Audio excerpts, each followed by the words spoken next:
Bueno, entonces lo que les estaba leyendo aquí, que cómo podemos comparar entonces a Juan con los sinópticos. Y luego dice, estas preguntas no se hacen por molestar, ¿verdad? Por hacer problema, eh, sino que son una forma de entrar en el estudio de una obra cuya lectura dependerá, fíjense bien, entender a Juan de qué va a depender. Va a depender en parte de la respuesta que vayamos dando a este primer grupo de preguntas. O sea, por eso el primer trabajo es leer un capítulo y tratar de descubrir ahí si yo logro ver las diferencias de esa elaboración, que estas serían las diferencias. Voy a avanzar un poquito ya que volvieron a entrar este proceso histórico, ¿verdad? Entonces, tenemos en el periodo antiguo, después de la muerte de Jesús y de su resurrección, pues obviamente está claro de que la resurrección, el hecho de que nosotros, de que se hayan formado comunidades, pues tuvo que haber pasado algo concreto para que hubiera esas comunidades, esa reunión de personas, acuérdense ustedes que la palabra iglesia viene de una palabra griega que es eclesía, que es asamblea. O sea, la iglesia no es la casa, no es el templo. La iglesia somos las personas que formamos y que creemos en esta persona que es Jesús. Entonces, cuando Jesús muere, digamos, en el año 30, que ya ustedes, otra cosa que también es diferencia entre los sinópticos, es que en los sinópticos, si uno intenta leer de corrido, aunque sea el Evangelio de Marcos, así como que voy a leer del capítulo 1 hasta que se acabe de corrido sin poner mucha atención, solo leyendo, uno se va a dar cuenta de que Jesús va a Jerusalén, pues ya en su vida adulta, porque según Lucas, Jesús va cuando era pequeño, a los 12 años, cuando era joven, ¿verdad? Pero eso tiene un sentido de que él en ese momento es adulto en su religión judía, forma parte ya de la adultez, pero seguramente Jesús pertenecía a una familia piadosa y al templo iban pues, si no cada año por temas económicos, lo más seguido que se pudiera, porque en el templo de Jerusalén habitaba. Habría que entender un poquito a Ezequiel, al profeta Ezequiel, que cuenta, es que miren que es re bonito porque todo está hilado. Ezequiel cuenta en un pasaje cómo la gloria de Yahvé sale del templo. ¿Y saben ustedes que a dónde se dirige esa gloria de Yahvé? Pues justamente se dirige a Getsemaní, o sea, ya no está en el templo. Antes del exilio de Babilonia, es decir, que cuando queman, cuando destruyen todo, Yahvé ya no estaba ahí. Pero todo el sentido del templo era la presencia de Yahvé, la gloria de Yahvé, estaba ahí, estaba. Entonces, ese era el sentido de ir al templo.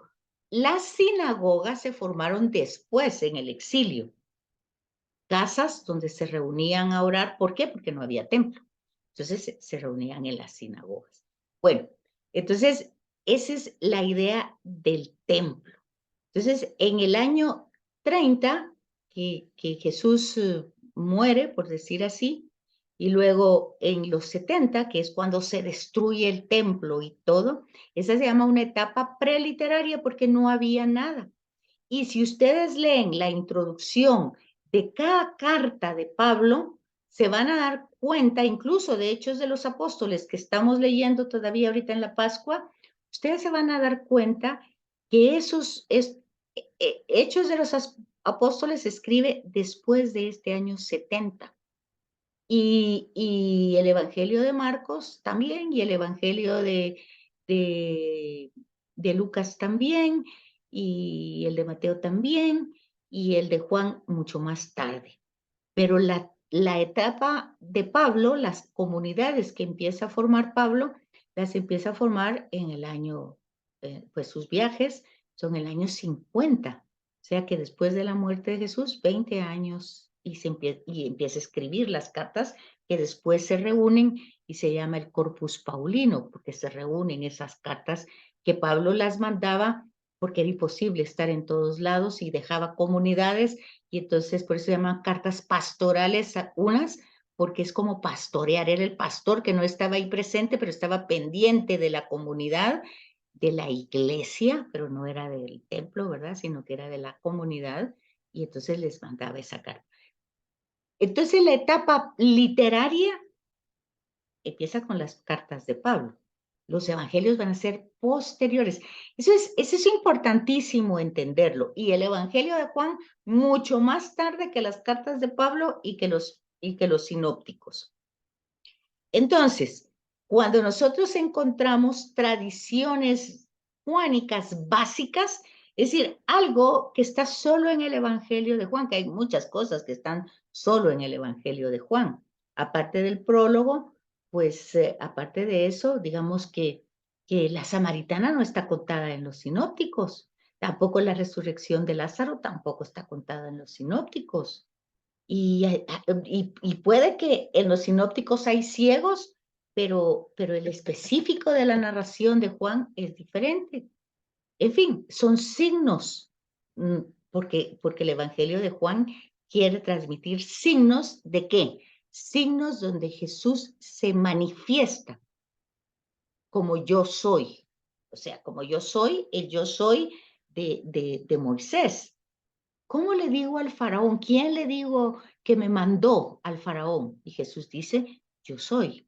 O sea, no, lo que le está respondiendo es, yo de verdad soy, o sea, esencia, soy. Porque nosotros no somos, nosotros, yo no soy lo que fui ni siquiera ayer. Cada quien va evolucionando a diario y cada quien tiene una manera de pensar que muchas veces es diferente a la manera de hablar y que muchas veces es diferente a la manera de sentir. Y eso no es, o sea, no somos, porque si pensamos diferente, actuamos diferente, decimos diferente en nosotros mismos, pues no. En cambio, Dios es y está. Son los dos verbos importantes. En el castellano y en el inglés son dos verbos muy importantes, ser y estar. Entonces, eso es Dios. Por eso Santa Teresa de Jesús dice, Dios no se muda o Dios no cambia, pues no se muda, quiere decir que hoy es esto y mañana es lo otro, hoy dijo esto y mañana digo lo otro. Ustedes van a decir, bueno, pero en la Biblia encontramos eso. Encontramos que en Génesis 1 dice que todo está bueno y que fue bien hecho y que el hombre ha sido lo mejor que Dios ha creado. Muy buena la creación, pero en Génesis 6, antes del diluvio, dice, y le pesó a Dios haber creado al hombre porque vio que era pura maldad.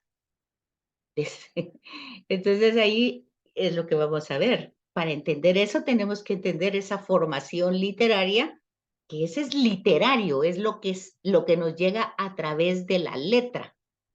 Y entonces tenemos que entenderlo y lo vamos a entender aquí con Juan y entendiendo Juan vamos a entender todo, porque al ponerse por escrito lo oral, pues tuvo que entrar en procesos literarios, géneros literarios, formas literarias, maneras de hablar, maneras de transmitir un mensaje.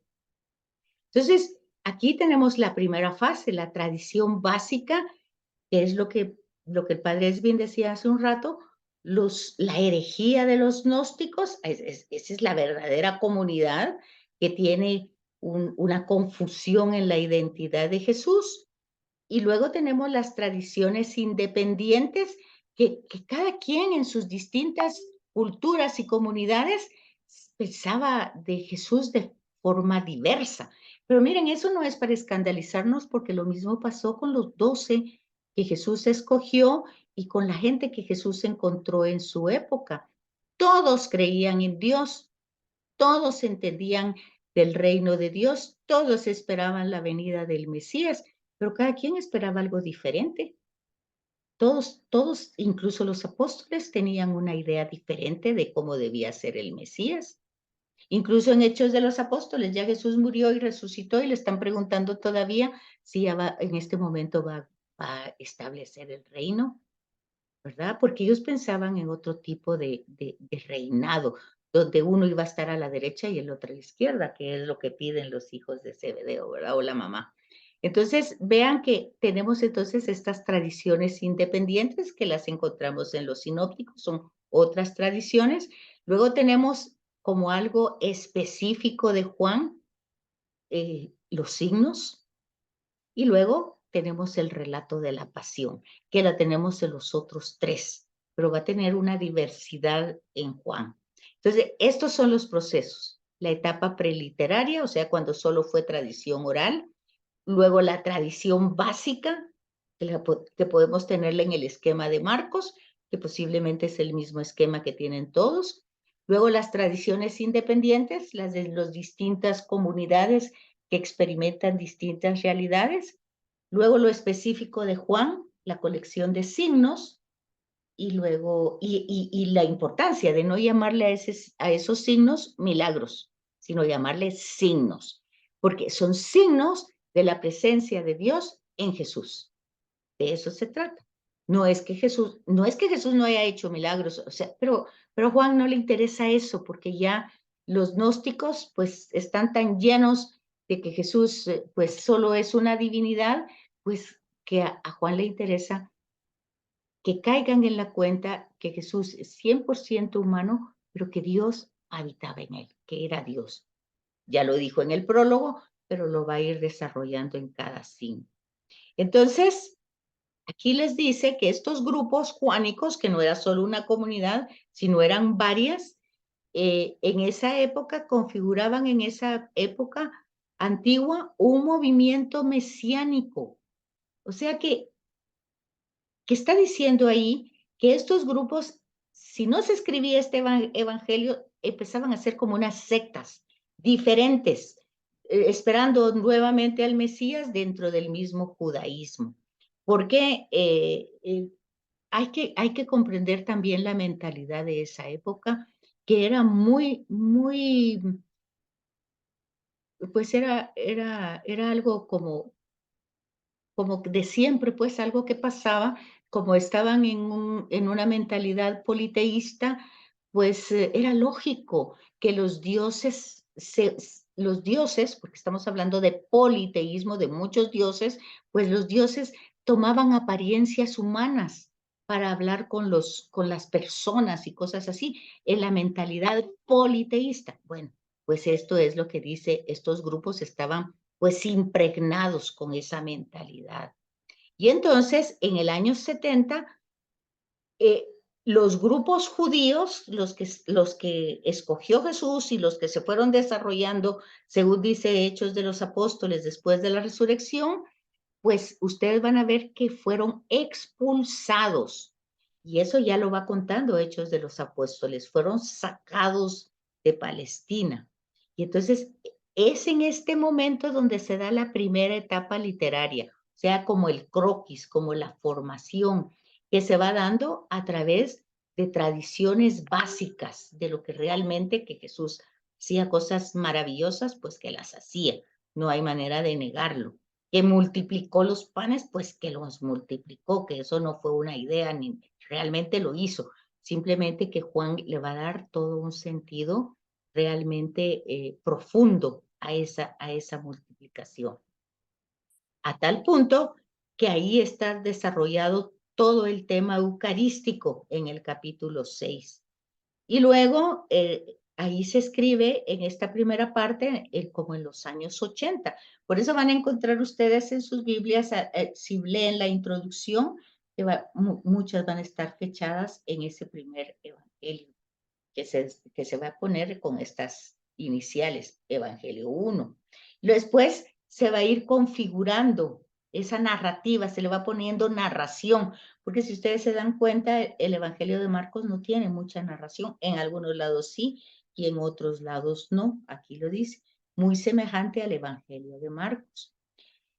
Y resulta que la expulsión que han tenido los cristianos del seno judío, que lo vamos a ver en Hechos de los Apóstoles, significó para los grupos mesiánicos juánicos su nacimiento como una comunidad religiosa nueva, con entidad propia, separada de prácticas del judaísmo. De hecho, yo creo que es un poco la lectura de hoy, la primera lectura, que querían que los que se convertían al cristianismo se circuncidaran.